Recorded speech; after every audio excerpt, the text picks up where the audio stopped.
All right, we'll call the K-12 Education Committee to order. Madam Clerk, please take the roll. Representative Bolso. Representative McKenzie. Here. Ritchie. Slater. Here. Stevens. Here. Warner. Here. Chairman Haston. Here. Chairman Hurt. Here. Chairman White. Here. Chairman, you have a quorum. Thank you. Members, any personal orders before we begin? All right, seeing none, we'll go through the calendar a little bit here and give some updates. Item number 1, we're going to be rolling to the Hill. Item number 2, rolled to the Hill. Item number 3, House Bill 1633, will be rolled to the school and safety calendar. On those that are going to be rolled to the school and safety calendar, those will need to be any bills that are going to be dealing with school safety need to be put on notice by March 6th, and it'll be on the calendar on March 12th. Item number 4, House Bill 1664 will be rolled to the school safety calendar. And House Bill 1899 will also be rolled to the school safety calendar.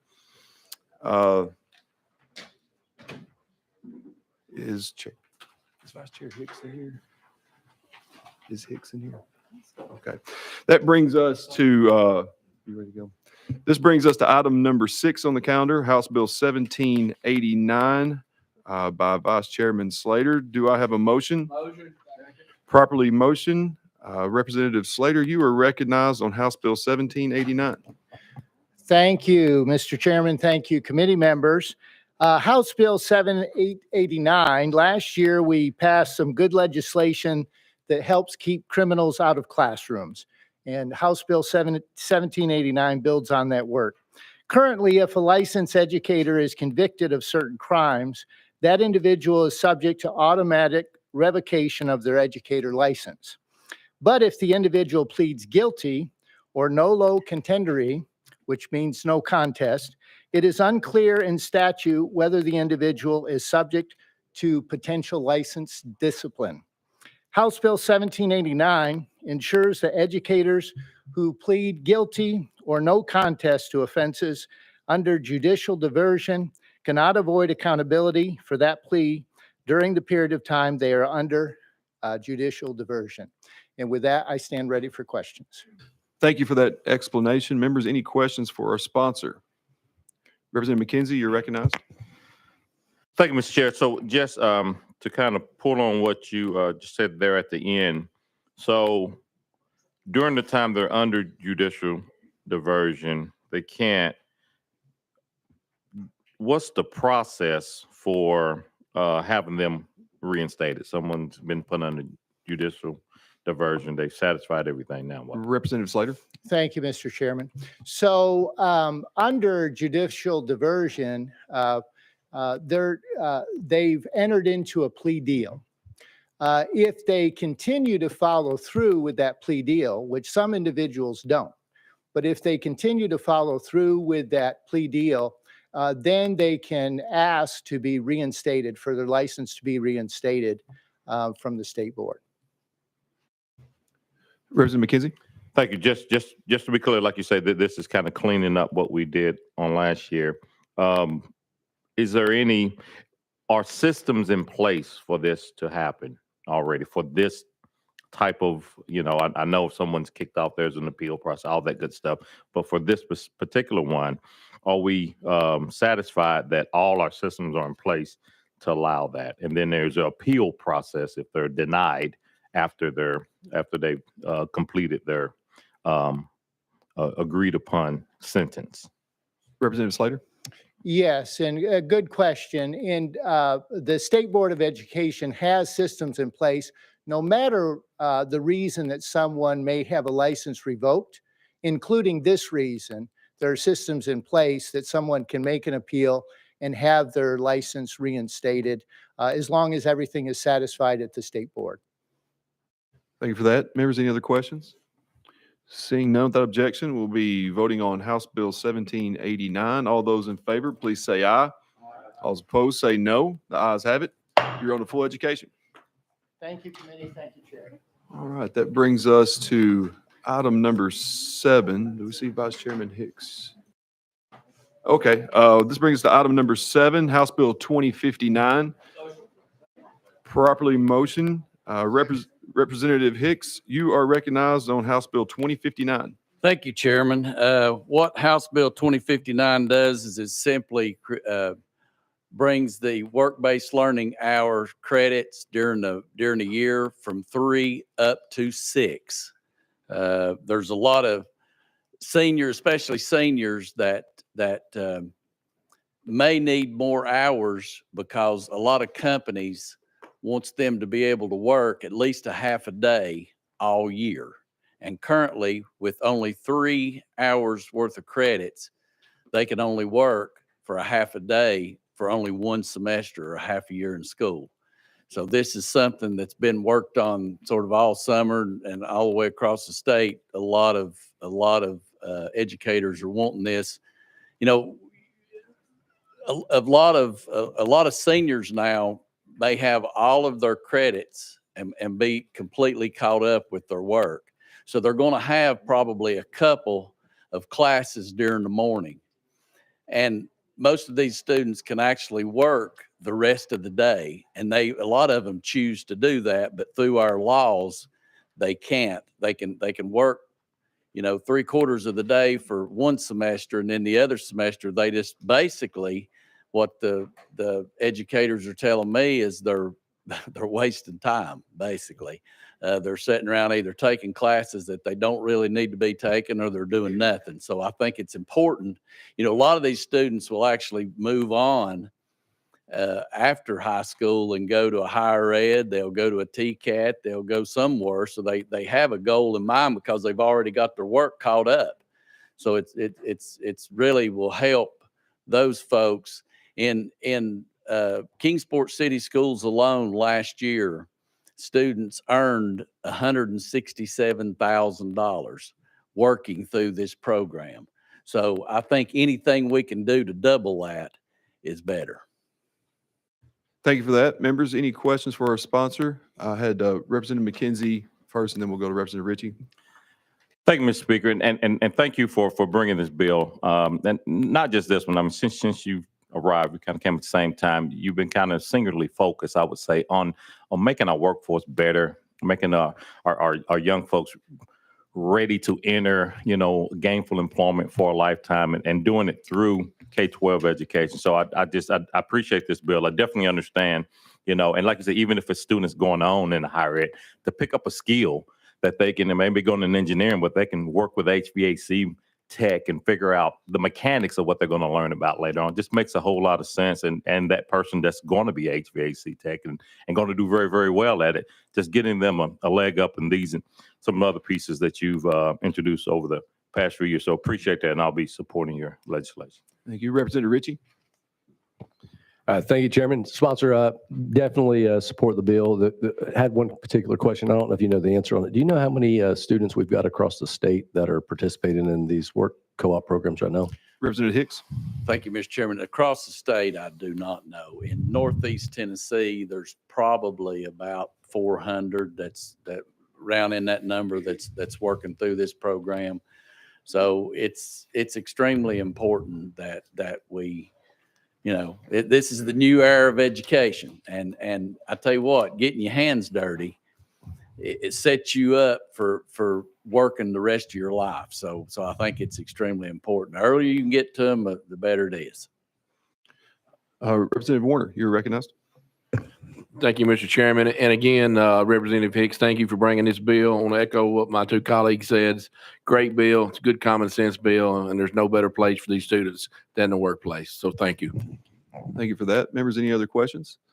Seeing none, without objection, we'll be voting on House Bill, let's see, what number are we on here? Sorry. House Bill 2059. All those in favor, please say aye. Aye. All those opposed say no. The ayes have it. On to full education. Thank you, Chairman. Thank you, committee. All right, we got going to roll two more bills, two more spots here, and then I've got to go run a bill in another committee real quick, and I'm going to hand the gavel over to Chairman White. House Bill 1936, we're going to roll to the Hill. Brings us back to House Bill 1605, rolled to the Hill, and that brings us to item number 2. And I'm going to hand it over to Chairman White.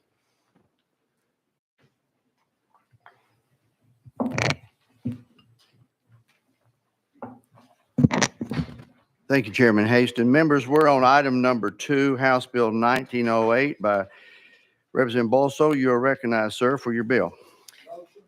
You have a motion and a second. I do not see any amendments. Is that correct? That is correct, Mr. Chairman. Okay, members, we're on House Bill 1908. Representative Bolso, you can now explain your bill. Thank you, Mr. Chairman.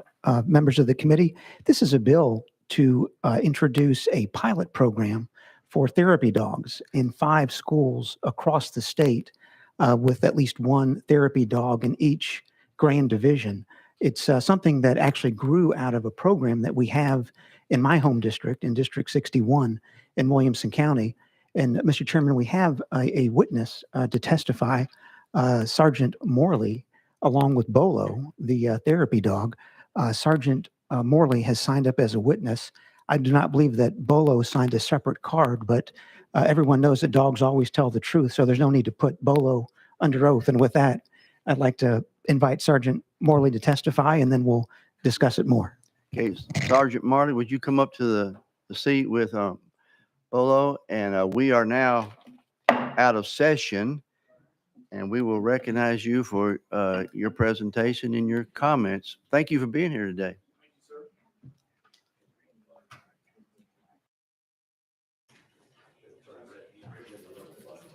And Test. and just state your name for the record for our AV streaming. Sergeant Jacob Morley. All right. Good afternoon. My name is Sergeant Jacob Morley, and I work for the Williamson County Sheriff's Office. And this is my therapy canine partner, Bolo. I want to start by thanking Representative Bolso and all the House K-12 subcommittee members for allowing me to speak here today. I would like to take a moment and speak about Bolo and the impact that he's had on schools within Williamson County. Bolo is a 2.5-year-old Lagotto Romagnolo and is also known as an Italian truffle hunting dog. He is one of the rarest breeds in the world. I was given this opportunity just over a year ago when I was asked by the Sheriff of Williamson County if I would like to have a therapy dog with me while I work within the schools in Williamson County as a school resource officer. Upon getting approval from my wife and my kids, of course, I agreed to take on this venture. Nashville Canine out of Franklin, Tennessee was amazing in their training of Bolo to be a therapy dog and ultimately in their donation of Bolo to the Sheriff's Office.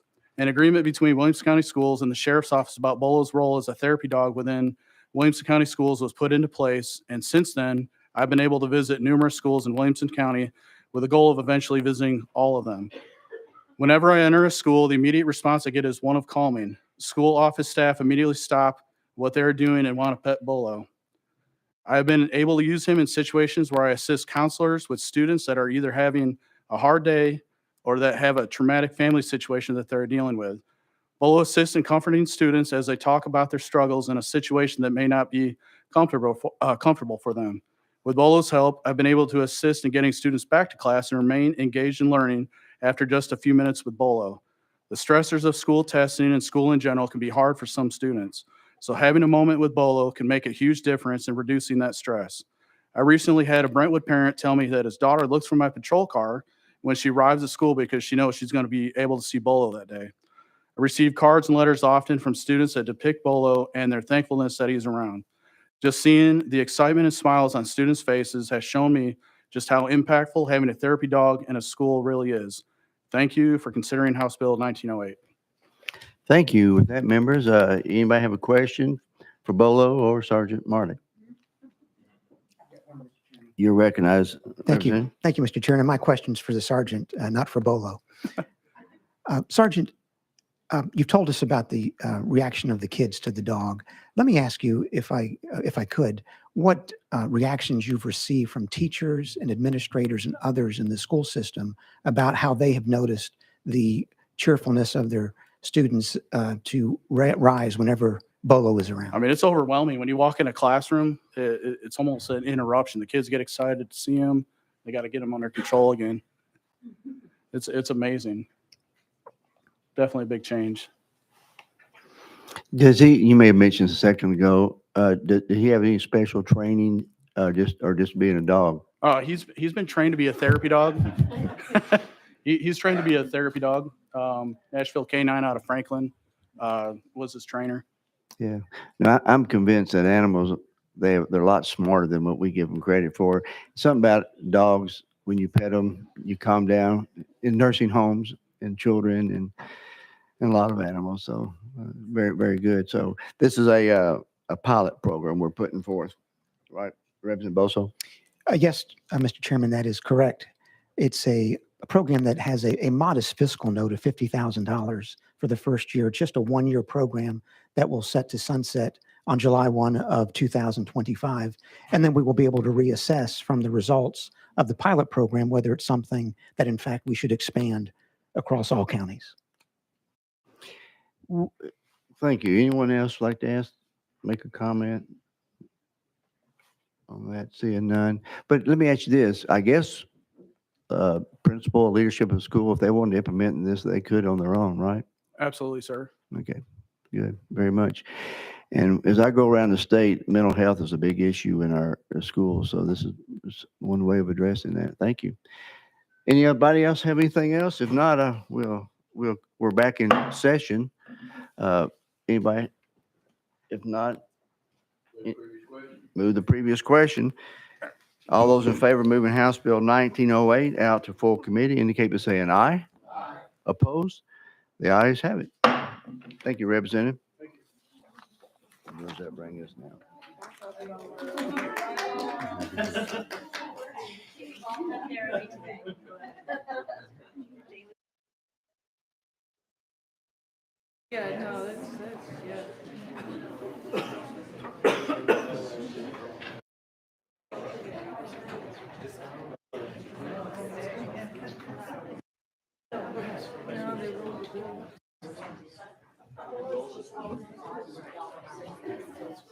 Let me see the test. Oh, I'll show you. And there were 8.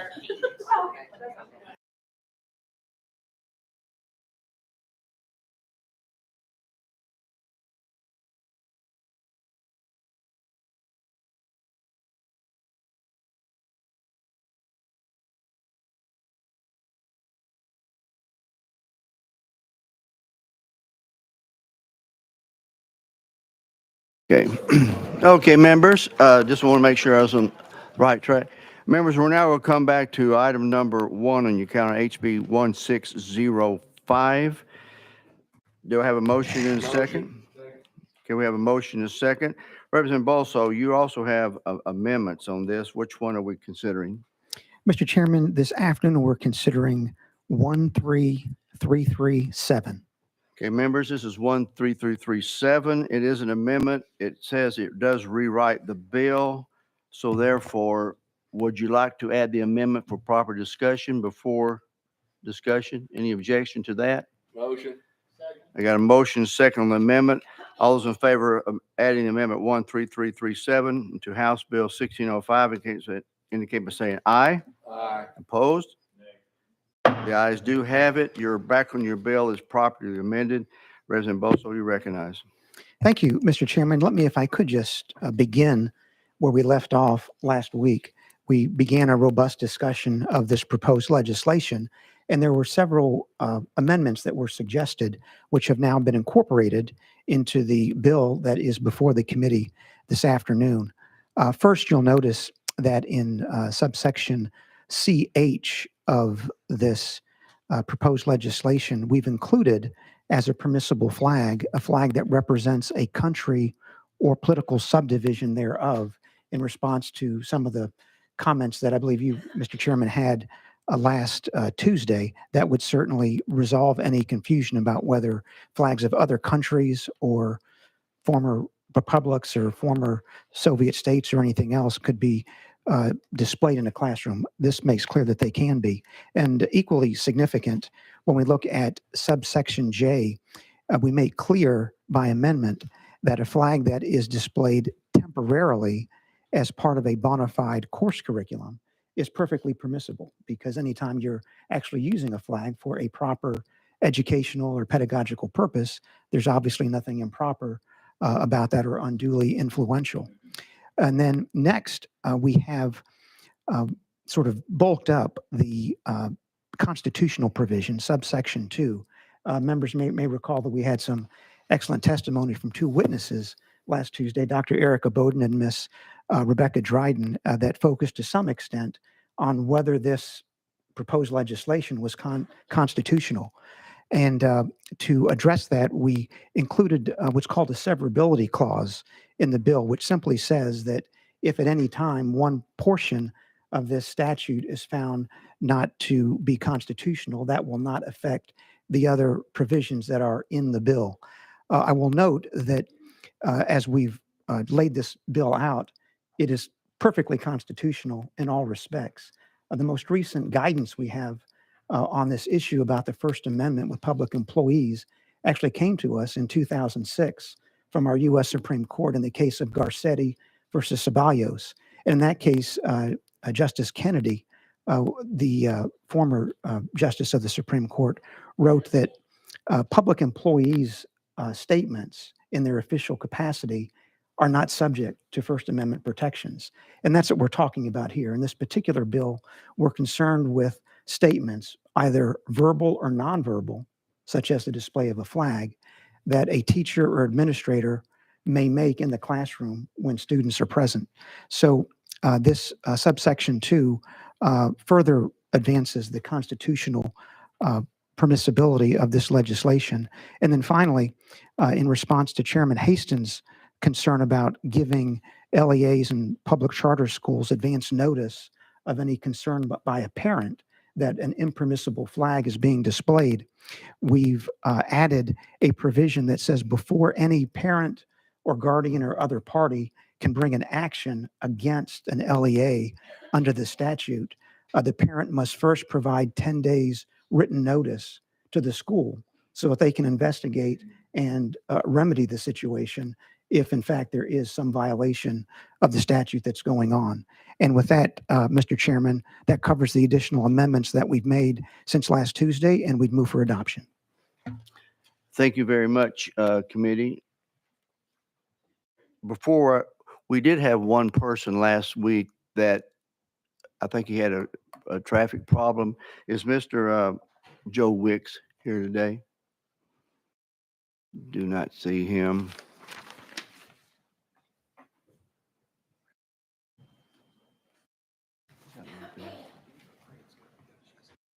Okay, we have it. You want the gavel back? I am going to turn the gavel back over to our chairman now. Thank you, Chairman Watt. We did have 2 people from last week that were down that were not able to show up. Mr. Joe Wicks did not make it today, and we did have 1 cancellation on the other one. So we did have a spot open up for, is it Eva Franska? Did I pronounce that correct? So if you would just come up and for the record, make sure you state your name and who you represent or who you're with or where you're from. And you'll have a couple of minutes to make your remarks, and then we will open it up for any questions that the members may have. You may just make sure that you hit that button where your red light is on, and you should be good to go. Hello, thank you for letting me speak today. My name is Eva Frasca. I'm just here as myself. All right. I'm a nurse, and I'm the mother of 3 children, age 6, 8, and 10, all of whom attend public school. I'm here today because far beyond this bill being unnecessary and unkind, it is un-American. The sponsor of this bill stated last week that he and others do not agree with the values of the LGBTQI+ community and do not want those values to be visible to school children in the form of the pride flag. However, in this country, which was founded on the values of equality and freedom, we do not pass laws based on individuals' personal prejudices. Last week in school, my children learned about the Lunar New Year and decorated with lanterns. And next week, they will celebrate St. Valentine's Day with red and pink hearts. And for all of December, the walls of the public school were plastered with pictures of elves and candy canes and reindeer to celebrate Christmas. And despite my Jewish family not celebrating any of these holidays in our own home, none of my children were hurt or indoctrinated as a result of this imagery. If the difference to you between a pride flag and these other images of joy and celebration is that you agree with some and not the other, then I will remind you again that laws must be based on something more than personal dislike. In another bill recently introduced by Representative Bolso, HB 1828, he proposes several works to be designated as Tennessee's official state books. One of these is Democracy in America by Alexis de Tocqueville. In it, the author states that the biggest danger to America would be the tyranny of the majority. He forewarns that if freedom is ever lost in America, it would be a result of the majority trampling the rights of the minority. Another work suggested for this honor is George Washington's farewell address to the American people. In it, President Washington warns his countrymen against the dangers of political party extremism, anticipating that without check, it would lead to despotism. In addition to those examples furnished by Representative Bolso, many of the Founding Fathers wrote and spoke extensively on this topic, including the oft-quoted Thomas Jefferson, who used his first inaugural address to affirm the rights of the minority, calling the failure to protect them oppression. We, the people, have been warned over and over again to be vigilant in ensuring that American democracy does not tumble into tyranny. This bill exemplifies the casual cruelty that can be inflicted upon our own citizens when that dangerous line is crossed. Today, I sound another note of caution to add to the chorus of others and appeal to the members of this committee to vote against HB 1605. Thank you. Thank you. Members, any questions? Any questions for our guests? Representative Bolso, you're recognized. Thank you, Mr. Chairman, and thank you, Ms. Frasca, for being here this afternoon. One of the cases I referred to a moment ago was the Supreme Court decision in Garcetti versus Ceballos. And one of the things that the Supreme Court noted was that teachers are considered in loco parentis, a Latin term, simply meaning in place of a parent. And the courts recognize that because the authority with which teachers teach and the respect that they deserve is comparable to the authority that parents have and the respect that children owe to their parents. So if you have a parent at home teaching children one set of values, do you agree that it would perhaps be confusing for teachers in school to be teaching values, these LGBT values, that are inconsistent with those of the parents? And do you agree that ultimately it's the parents who should decide what values are taught to their children, not teachers with regard to these types of issues? Thank you. I do believe that parents decide what values are taught to their children. I believe when they are at school, they are taught many things that may not be exactly what they do in their own home. However, that is part of an education that you learn more than about your own family. Members, any other questions for our guests? Seeing none, thank you for your time. And without objection, we will be going back into session. Representative McKenzie, you had a question on the bill. Yes, I have several. I'll try to be brief. To the sponsor, what flag does this amendment not allow, or flags? Representative Bolso. Thank you, Mr. Chairman. Representative McKenzie, it allows only the flags that are listed in the bill and no others. So one could say that it does not allow any other flag beyond the 10 that are listed here. And that would specifically include these flags that teachers are currently using to indoctrinate students in a particular set of values, including the pride flag, which is becoming more ubiquitous in schools, despite the concerns that parents have raised across the state. Representative McKenzie, follow up. Yes, you throw terms out, indoctrinate, without any valid explanation of or example of what that means. It's one of those buzzwords that's very unfortunate to use and is not accurate in this. So what does anywhere a student can see mean? And let me give you a couple of examples. If I have a coffee mug with a flag that's not in one of those 10 flags that you talked of, and I have that coffee mug, and I've had this coffee mug for 20 years prior to the, hopefully not, but if this bill passes prior to that, does that count? What about a necklace that's been handed down to me that has a flag on it? Does that count? Representative Bolso. Thank you, Mr. Chairman. The short answer, Representative McKenzie, is yes. We have a definition of display in the Act that says It means to exhibit where or place anywhere a student may see the object.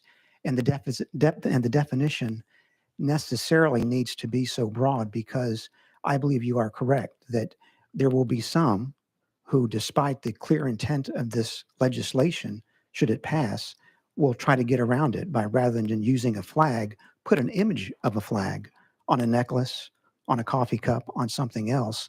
And what this language does is make crystal clear that both flags and images of flags that are used in a way to try to teach students a particular set of values that may or may not correspond to the values that they're learning at home is not going to be allowed. Representative McKenzie. I'm a fairly learned man. I've never been taught or cajoled or convinced by the flag. I've not. I've learned about a flag, but that's never caused me to become indoctrinated in anything. And I was a kid in the 70s. So let's be careful. So if a teacher, this is a two-part question, has a tattoo on his or her arm that is a flag that's not one of these 10 flags, are you telling me in this great country and in this outstanding state that we live in,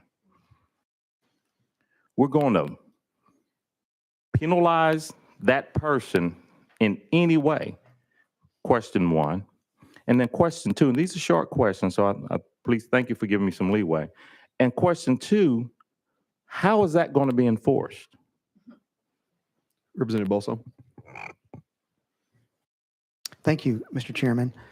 In response to the first question, Representative McKenzie, yes, if someone were to have a tattoo of a flag that is not listed here, the people of the state, all 7 million of them, acting through its elected legislators here in this body and in the Senate, will have said that, in fact, that is not permissible, that we want values to be taught by parents, not by teachers who try to indoctrinate kids with regard to a particular political point of view.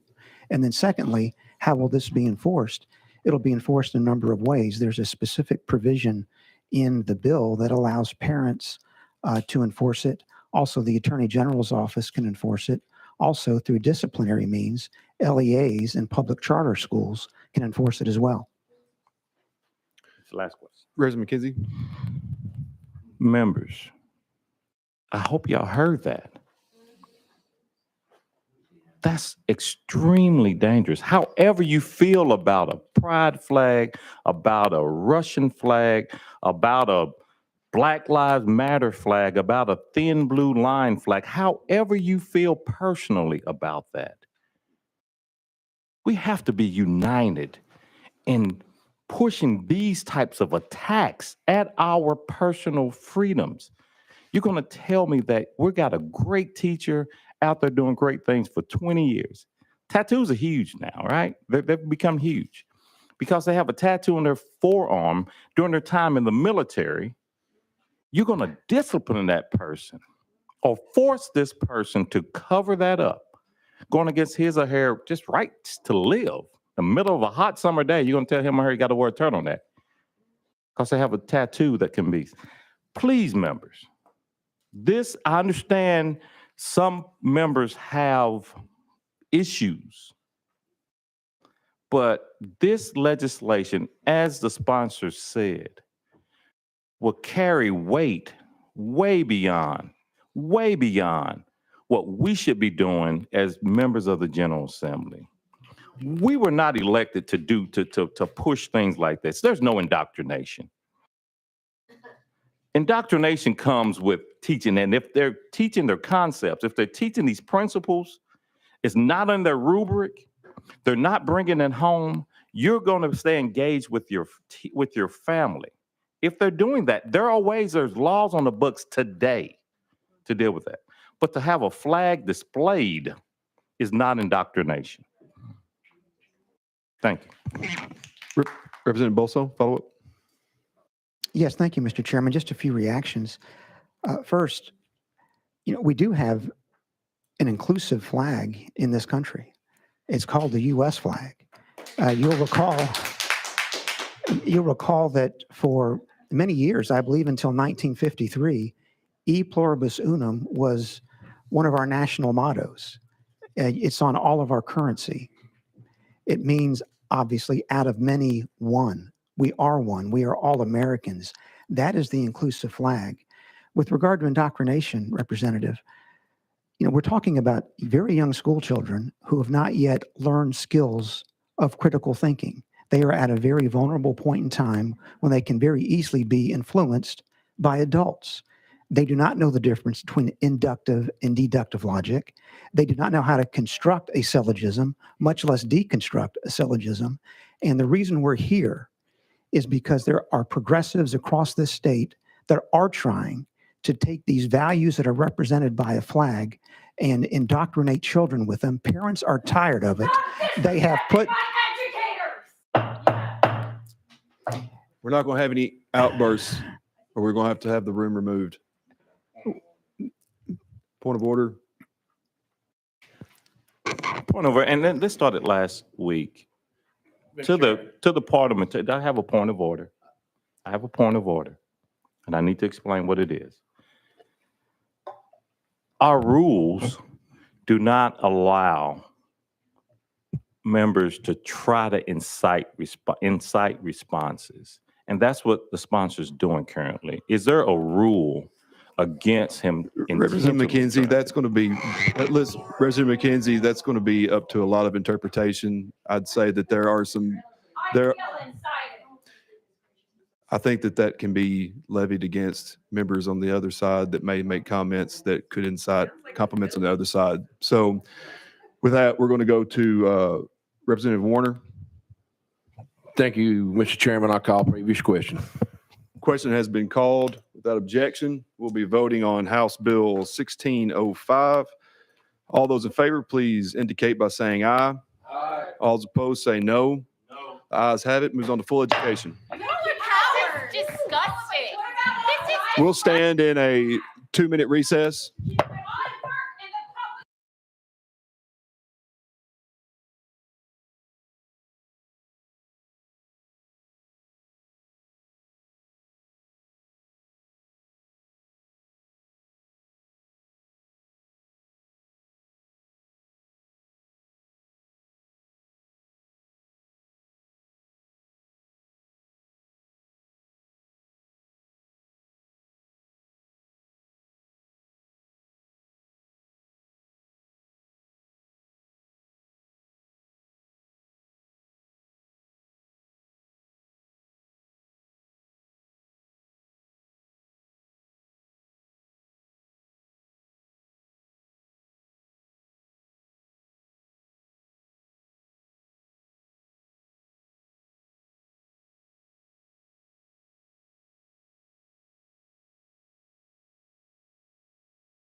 All right, we are back in session. Representative Warner.